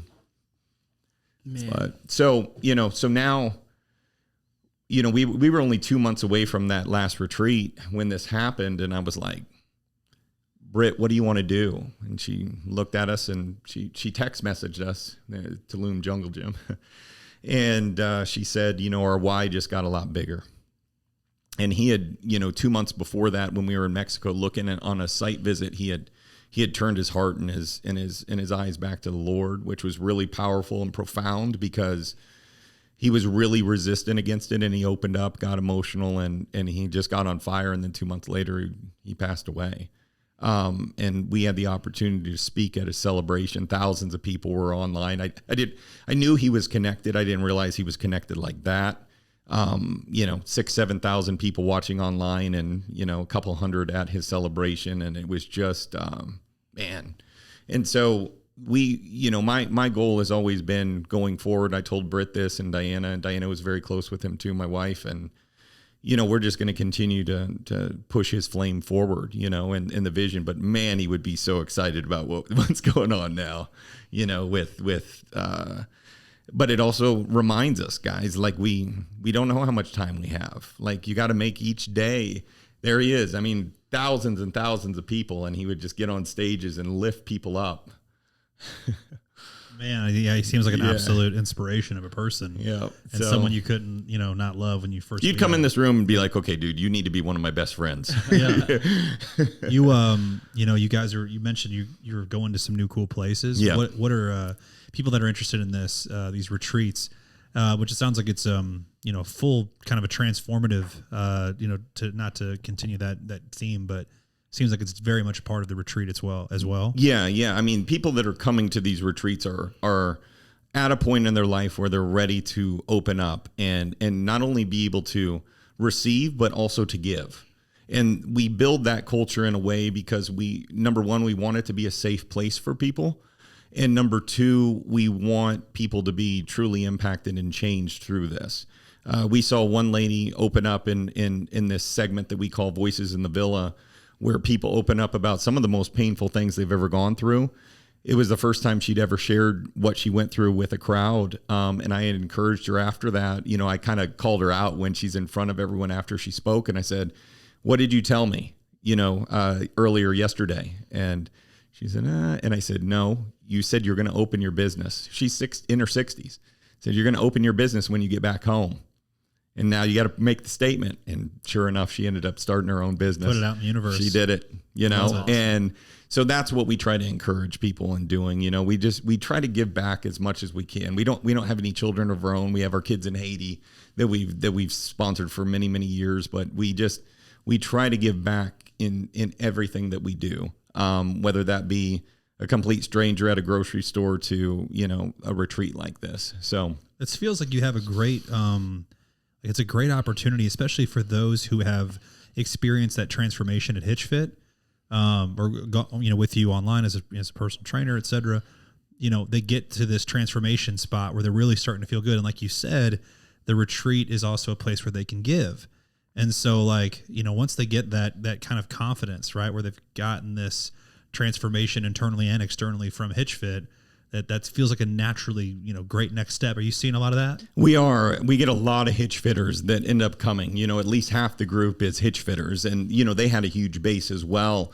The other powerful thing I think about the retreats is we get to see people then in that environment and figure out where the leaders are, and then give them the opportunity to be leaders at the retreat due to, the type of individual they are. And so we've seen one of my closest friends, Marcus Collius, came to one of the last ones that used to be the owner of Magnum.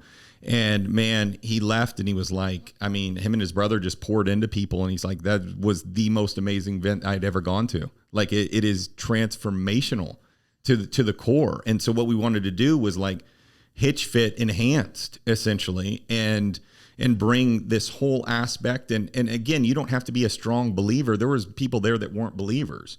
We don't push that onto people. It's just where our foundation is. And, but we're open to ask any questions, answer anything that they may have. And if they're open to that, if they're not, dude, let's go throw around some dumbbells. Let's go get better, And so that's ultimately the big why of all of that. And then we have the conference in January. That's a big deal for us, a big speaker conference that we put together. So where's that going to be? Tampa, Florida. Yep. Okay, very cool. Yep. So we have some big names. This has not been out yet, but there's a lady that owns Women of Faith, if you guys remember what that conference is, but they have millions of people in that network. She's going to be one of our speakers, and some other pretty big names that we can't announce yet, but it'll be out soon. Exciting. Very cool, Yeah. man. Very cool. And I'm sharing my story for the very first time too. Oh, that'll be cool. on that stage with my book that I was will going come to say, out is soon. the book going to be, this is going to be a prereq to, Yep. to launching the Yep. book as well. Yep. And we're excited to dig into that as well with you. You're in this, you're in this cool spot, like we were saying, where you have all these new, things to dig into. But let's say it's Diana is your wife's name. Is that right? Let's say you and Diana are just being selfish with your time, and you say like, "Hey, we want to connect. We want to do something for just us." What do you guys do? We do it all the time. Yeah. What's that like for you So guys? we call it recharging, but we go literally travel the world, and we go hike the coolest mountains and most beautiful places in the world. So we just got back from Norway, and we did Norway for about 2 weeks. And I mean, epic hikes. Some of that stuff's on my Instagram and whatnot. We've done Iceland. So the summer months are our anniversary and her birthday. So we don't celebrate with gifts. We celebrate with experiences. And so we build epic vacations for ourselves. That's just her and I. For Thanksgiving, we don't stay here and do turkey and whatnot. We go to Tulum, Mexico, and do fish tacos together. That's cool. That's cool. that's in Norway. How beautiful. Man. I mean, dude, it was insane. That's not a real place. It Look looks at that. CGI. So that location right there is unknown right Bro, now. were you a little it's not scared? Instagram. No, because I had done looks this a little rock. scary. No, not that one. If you go find the rock that was a couple days before that, I did this dude, it was so scary. We were 3,000 feet off the ground, and it's this rock that's lodged into two mountains, and you got to take the step out to it, and there's nothing to hold on to. Here we go. Dude, it's just a rock. What? It's 3,000 feet down. Oh my God. Yeah. That is the scariest thing I've ever seen. Yeah, watch this. Oh my God. That's the second scariest hike in the world. But you're telling me Dude, that you this should have is, brought your wingsuit. Then you could have There just it jumped is. right off. This is an Instagrammy though. You're saying this is not like a. No, this one is very popular. The last location Yeah. is a hidden location that people haven't found yet. Are you on some But it will message get board? it'll get Where'd you super. Find? Hold on. So Yeah. there was one girl that we found this hike from, and she gave a really runaround answer on how to navigate to it. It was almost like a treasure chest type of like you're going, you got to find the X, and then the X you got to take a right. Make a left at the spotted rock. Yeah, there's Troll's Tongue. That was cool too. That is crazy. And some of these hikes, they take 10, 11 hours to get to. And so we do these challenging things. And then there's also this symbolic nature, as you get into the Bible, of understanding climbing mountains and how it relates to your relationship with the Lord. They always would climb a mountain to then communicate with the Lord. So for us, there's a lot to it, but that's how we're forced to disconnect from our phones outside of photos and videos and stuff. And we're just together and bonding and full connection, dude, huh? Full. Yeah. And dude, it hurts going all the way up and all the way down. Like hiking is not, joyful. But that end result is like, dude. Yeah. I more the older I get, the more I enjoy vacations that are doing active things versus like my wife likes It's almost to like you sit call on the that beach. traveling. Bro. My wife likes to. I'm a hunter, and so I'm just like, Luke's about to go on a hunting expedition himself. He thinks he's going to shoot a bear. Luke's going to bring back some bait. You going grizzly? Yeah, black bear. Black. But either way, I feel like hiking or doing hard stuff together on a vacation is much more my speed now. Yeah, it like I said, we get to see so many beautiful places that and where this all started. In all honesty, the hiking side was COVID. Yeah, because we were limited, and I'm going crazy. We have our own gym, so I can go train and stuff like that. But I'm like, dude, we're not traveling. Like, I got to go do something. And it was the national parks. Oh yeah. So we started doing like Maine, and that's when I tore my calf. Oh, that was bad. But tore your calf, then you're like, let's hike this mountain. yeah, I had a grade 3 tear that I healed in 40 days. Oh my gosh. And man. a crazy routine that so 4 million more reps. yeah, I thought about giving it to Joe Burrow, but then I thought, do not, not, sir. I'm too big of a Chiefs fan. Yeah. So this is Asheville, so this will be a part of the hike there that we're getting onto. Oh, but just cool. beautiful. So you guys were kind of inspired. So yeah, so we ultimately will go and build the whole itinerary. Scout, if you will. Yes. Yeah. And so cool. Epic and just pretty much build it before. So we've done it all. That one they'll see, which is really cool. That was real close to Hunger Games. Who sets up like the travel side of things? So do you have a travel agent or anything, or you guys are just straight up booking the flights? Dude, the same way I built relationships with magazines. Mm-hmm. Wow. I literally just, I cold call them. And what's been the hardest is not the stuff in the U.S. The U.S. stuff is pretty simple. Mm-hmm. It's when you're starting to communicate with in Mexico, because their pace at which they communicate with is much slower in general. Sometimes their communication barrier is a little bit different too. And you're trying to negotiate and explain what it is you do and what you want. And so we just got back from Mexico last weekend. We went and looked at a really amazing resort we're going to do our next retreat in 2024. But it took me 5 months to get through the whole contract.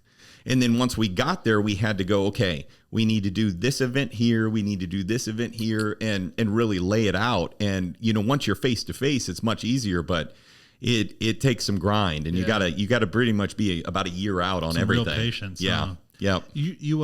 So you mentioned that's for the business. Now, when it comes to just you and your wife, let's say going to Norway, did you guys have any help with that whatsoever? So my wife is really nerdy with itinerary. She actually has an itinerary creator business. So we build these epic trips that we do on our own, and she documents everything from the hotels. I built a YouTube channel essentially, or a playlist that has cool gyms across the world, and I just tour them, and for people, because I'm always like, dude, we got to know where we're going. I got to know where to work out and whatnot. So Iceland was the best. Tons more people just like you that are looking for help with that. Exactly. Yeah. And so ultimately, she builds these itineraries, and I go, okay. And she's like old school paper map, where she goes, we're going to go here and here. And then she get on the internet. And then for me, what I do on the side is I go, okay, I want to go see really cool places. So I'm trying to find some of the coolest hikes, some of the coolest areas and whatnot. And then she kind of builds it all together. How cool, man. Yeah. I got to find grocery stores. I got to have all that, because I got to have chicken. I got, I'm like, do they have chicken and gym? That's what I need. I'll show up. That's funny. Iceland definitely had all those. My brother-in-law said that Iceland's the coolest place he's ever been. Dude, it is. There's parts of it like Mars, and then parts of it that you're just like the fjords, and you're just like, whoa, dude. Matt Vincent was one of our guests on here. I don't know if you know his name, but Matt was told us he's traveled all over the world. Him and Bonnie have great business, and they bring people on retreats as well. Mm-hmm. But the bottom line is, I was like, name one spot that you're going to die in. Where are you going? And he's like, I'm going to Iceland. He said it's another planet. Not only that, but man, you go into those gyms and very strong they culture. Are another level. And I kind of expected that in Norway too, and Norway wasn't that way. Really? I didn't see a whole lot of fit people in Norway, like bodybuilder fit, CrossFit fit type of bodies. The minute you go to Iceland, I mean, it's, dude, the best of the best of the best. These girls, these women training super hard. Yeah. And, everything is glute loaded, and everything is real CrossFit based. There's some bodybuilding, but a lot of CrossFit and a lot of strongman. It is crazy that you have, a small population that you've had some of the best athletes in the world come out of, the strongest man in the world come out of, the top placers in the CrossFit games come out of. It's kind of crazy that it's just that culture though. Yeah. The way that they live is just different. I mean, it's so disciplined. They respect their country and everything within it so much as well. And even a lot of their laws, like no McDonald's and no strip clubs.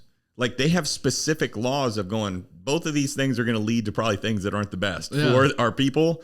Like there's things that they just go in and, there's no tolerance on anything, it's just, there's no McDonald's. This is how we operate. Yeah. Be strong, You're like, okay. Dude. Yeah. I had no idea about that aspect of it. Yep. How strange, man. but I get the value in that for sure. We have a specific question that we ask all of our guests.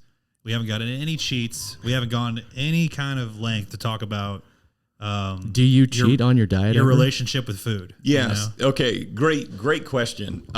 So commitment is everything to me, and discipline and lifestyle is everything to me. But me and my wife, because my wife always lets everyone know she won 2 world championships and I won 1. Yeah. So make it clear. But I left the champion and she lost that year. And so she probably should have won that year. But anyways, so when it comes to food, we go through periods still at this age where we go through preps, and we do photo shoots still at this point every single year, at least once or twice a year. You did that before you went to Mexico, didn't you? Yeah. Show some of those photos, Luke. And of them together. As diced as ever. Yeah, and I love going through the process because each time I grow. Now that one was really challenging because I lost Trav, so I'm dealing with chronic stress and grief and everything else. And then I tore a calf in Costa Rica, like a bad calf tear, and I was like, dude, I still got to shoot. It doesn't matter.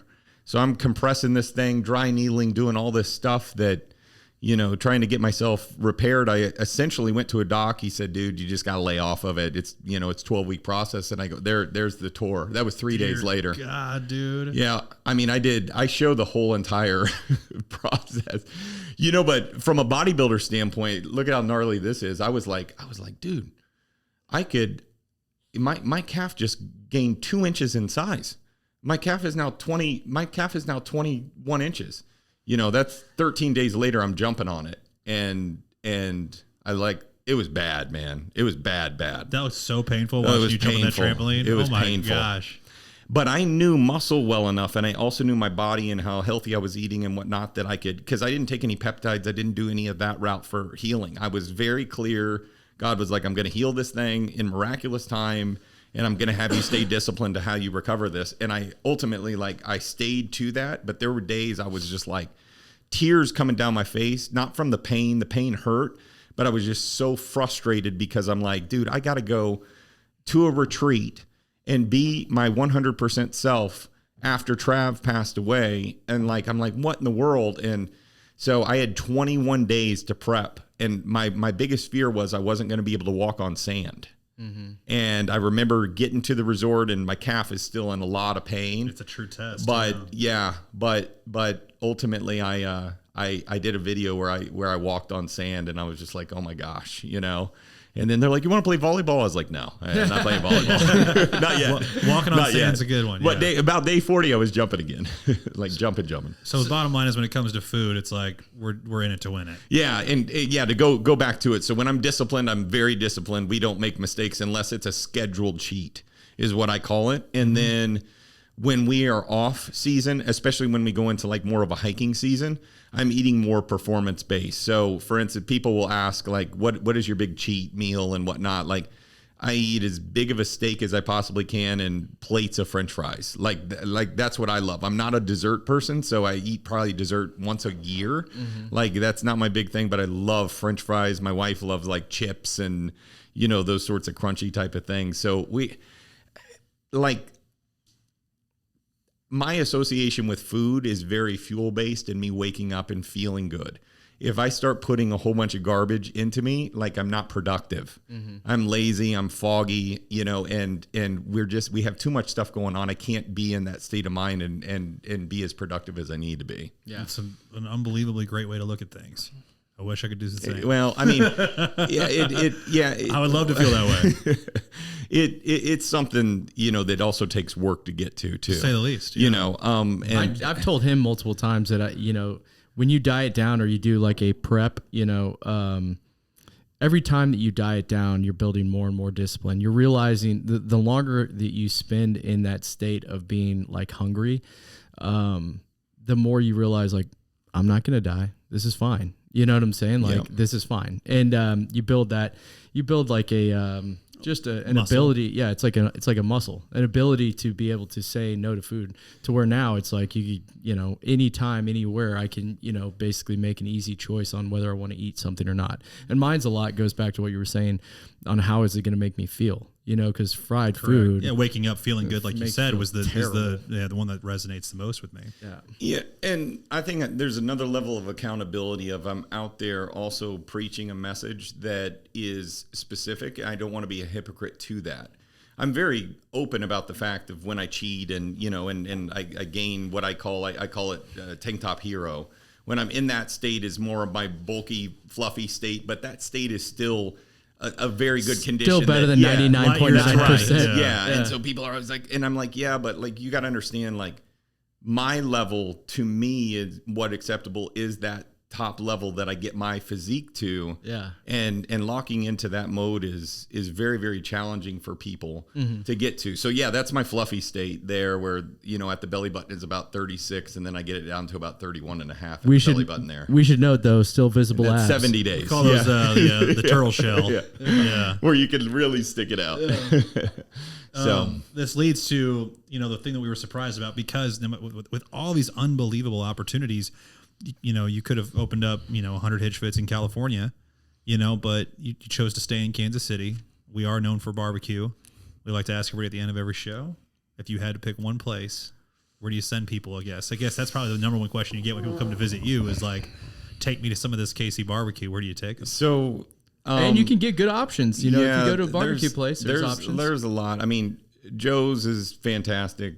Probably Q39 is a higher end barbecue, for instance. I mean, Gate is traditional. I don't go to, I like Gates just for the experience of bringing someone in there for the first time and they start yelling at them and they're freaking out. So I always do that experience with friends. But probably, you know, Jack Stack is, is probably up there, but yeah, probably Q or I mean, dude, they're all good. Unfortunately, it's, you know, it's candy coated chicken. Yeah, it is. Or beef. Yeah, and so true. Like my mind thinks like that and goes, but every once in a while, like a burn-ins burger from Q39 sounds really good. Yeah. And I can justify it by going, well, I'm going to do leg day. And then, you know, so that's how the mind works. Yeah, but every once in a while we cheat for sure. Good. I love that, man. For all of our listeners, where can they best find you? You can find me on hitchfit.com, Mr. Hitchfit on Instagram. Any underscores or anything? Nope. It's just Mr. Hitchfit. We have like 17 social medias that I run every single day. I'm on a Peloton for an hour and a half in the morning at 3:30 and I build all my content still. Also at Rockbody Retreats. If you're interested. Rockbody Retreat. Yeah. Yep. Dude, thank you for coming on, man. Man, what a blast. Really good hearing your story, I love man. what you guys are doing and you. keep crushing it because you're making an impact and yeah, man, I love it. We certainly try. Thanks, Appreciate man. your time, man. A whole lot. Means a lot. Yep. We'll see you later, man. All right, brother.